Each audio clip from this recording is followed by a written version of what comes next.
All right, so now we're talking about the air squat.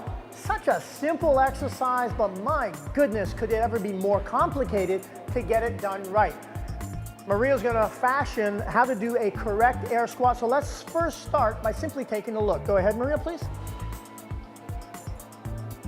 Keep moving. This is your air squat. That's done, and it's done to perfection. All right, so we'll just have you stop for a second. All right, so that's what we're looking at doing. Now, why is it so technical? Because it's really not easy to do it as well as Maria just executed this particular exercise. So here's what we're looking at doing.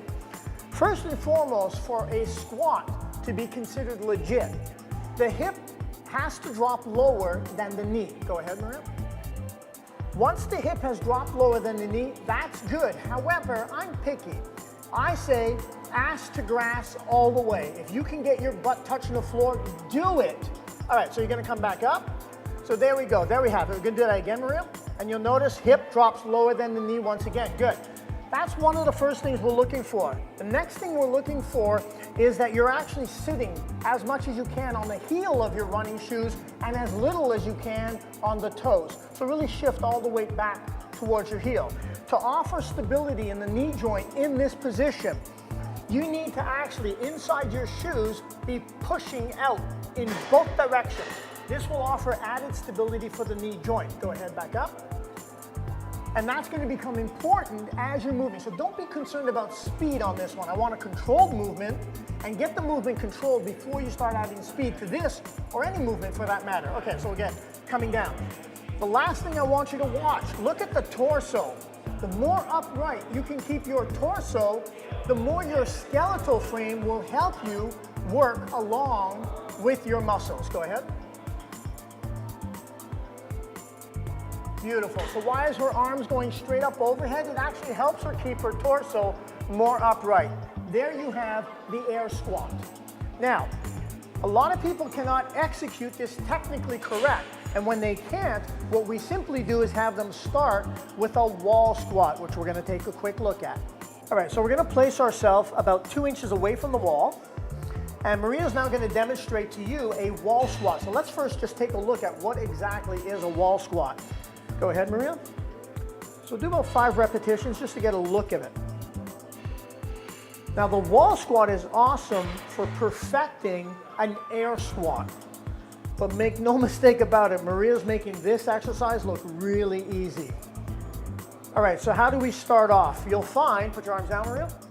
This tests your flexibility and any weaknesses that you may have in your abdominal muscles, because a lot of people don't realize one of the very best abdominal exercises you can do is a squat. And this one will find any weakness that you have. When we first start teaching a wall squat, I promise you this, when you look at the preciseness of you being about only 2 inches from the wall, this is really not easy to do. So, what do we do with our clients? We actually try to comfort them by putting a stool underneath them. So we're going to take a look at this. Keeping your arms down, if you're going to try a wall squat, here's how I suggest you progressively get into this. Start with a stool underneath you and just sit down. Notice Maria's kept her arms down, and we're just going to sit down. Go ahead, Maria, sit on the box. So she's literally sitting on the box. Go ahead, stand up. Her feet are staying 2 inches from the wall. Sit down. And up. We'll do 3 like that, please. One more time. Beautiful. Now I get my clients doing this just to assure them that there is in fact something underneath them. So the worst thing that's going to happen is, rather than lose their balance, the worst thing that's going to happen is they're going to sit down. Not the end of the world. At this point, we're now going to put the arms up. The key is to keep your arms straight. So Maria's now going to try to sit down on the box with her arms straight. Go ahead. Beautiful. Maria's got tremendous flexibility and incredible abdominal strength. So she, again, is making this look quite easy.